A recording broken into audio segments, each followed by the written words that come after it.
Good morning, students. Today we are going to learn radioactivity. This particular concept was introduced for MSc second semester in Organic Chemistry section, Unit 4. Radioactivity. Radioactivity is a process in which the nuclei of certain element undergoes spontaneous disintegration, that is, ejects alpha and beta rays at a rate characteristic for each particular active isotopes. The nuclei of element whose atomic number greater than 83 is unstable. As a result, it emits a radiation and shows radioactivity. The some of the examples of radioactivity are uranium, radium, potassium uranyl sulfate was the first compound found to be radioactive. Types of radiations. Normally, radioactive substances are kept in a lead box because lead has a capacity to absorb all the radiations emitted by that particular substances.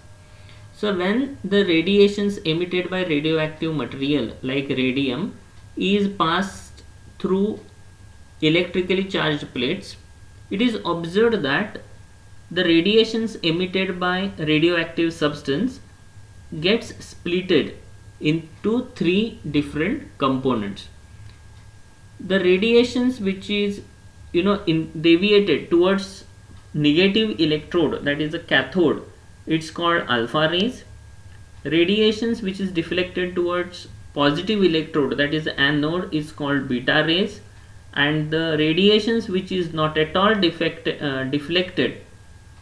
any of the electrode, it's called gamma rays.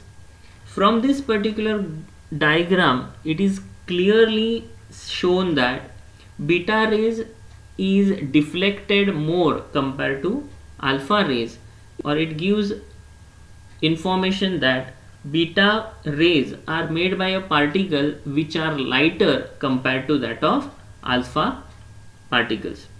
And alpha rays, as it is inclining or it is deviating towards negative electrode, indicates that they are positively charged particle, and beta rays, as it is deviated towards positive electrode, indicates that they are negatively charged particle. So radioactivity is a spontaneous process and which can be controlled by temperature, pressure, or the nature of chemical combinations.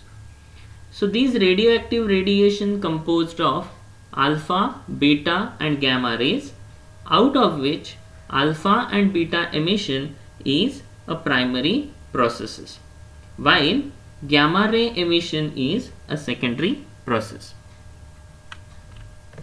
Let us discuss some of the properties of alpha, beta and gamma rays. Alpha particles. Alpha particles are represented as helium nucleus, that is 2He4. It carries +2 charge and 4 unit mass. As we have seen, it is deflect towards a cathode and it has a velocity of 1/12 to that of light. Beta particles are represented as electron, that is -1e0. It carries -1 charge but no mass. It deflects towards anode and its velocity will be 1/3 to 9/10 the velocity of light. Gamma particle, it is represented as 0 gamma 0. It carries only the energy, no mass as well as charge. It do not deflect towards applied electric field and it moves with the velocity of light.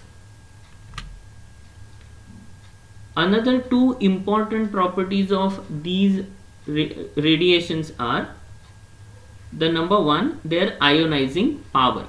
Now ionizing power means when this radiation is passed through a gas, the gas gets ionized. So depending on the capacity of a radiations to ionize the gases, it is called ionizing power of that radiations. So it is observed that alpha particles are having very high ionizing power than that of beta particles, and gamma particles are having very least ionizing power. The second property which is very much important in industrial application is its penetrating power. Penetrating power means the capacity of a radiation is to pass through a material. So it is observed that penetration power of alpha particle is very low and gamma particle has highest, and beta particle has a moderate penetrating power among all these. Now let us discuss a bit about nuclear stability. Of course this part is not there in your syllabus, but just to understand a concept why certain nuclei undergoes radioactivity, so this particular concept, that is nuclear stability, I am explaining. So as we have seen in this particular screen, a graph of number of neutron versus number of proton for a different nuclei will be plotted, and at a 45-degree angle a line is drawn. So the point which lies on this line represents a nuclei with equal number of protons and neutrons. The stable nuclei lies within a belt of these stability.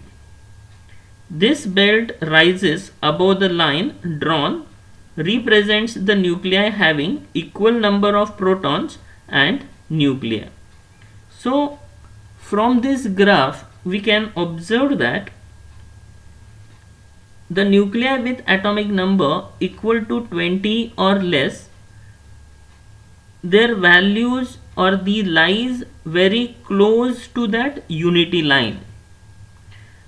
When a number of protons in the nucleus is greater than 20, then the ratio of n upon z, that is number of neutrons to number of proton for a stable nuclei, is greater than unity. That is, a number of neutron will be a bit more than that of proton. This is because with increase in number of proton, Coulombic force of repulsion between them becomes more, and which tends to lower their stability. So there three cases are possible. The nuclei which exist in the stability belt or belt of stability will be more stable. Now we can observe a two type of unstable nuclei. So case 1, when the nucleus is with n by z ratio lies below the stability belt, that is number of neutron is lesser than number of protons, then the nuclei will emit alpha particles. So after emitting alpha particles, the ratio of n by z will come near the stability belt. In case 2, a nucleus with n by z ratio lies above stability belt, that is number of neutrons are more than number of protons, then the nuclei generally emits a beta particles. So when it emits a beta particles, at that time, as in this case, number of neutrons are more than number of protons, so the neutrons undergoes disintegrations and converts into proton, electron and neutrino. As a neutron gets converted into proton during this particular process, but that particular nuclei slowly come in the stability belt of the nuclei and achieve stability. So whenever any nuclei undergoes radioactivity, the aim or the goal of that nuclei is to achieve stability.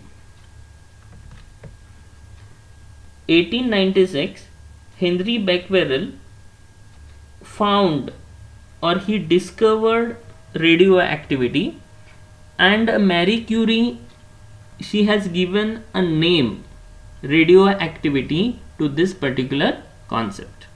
Thank you.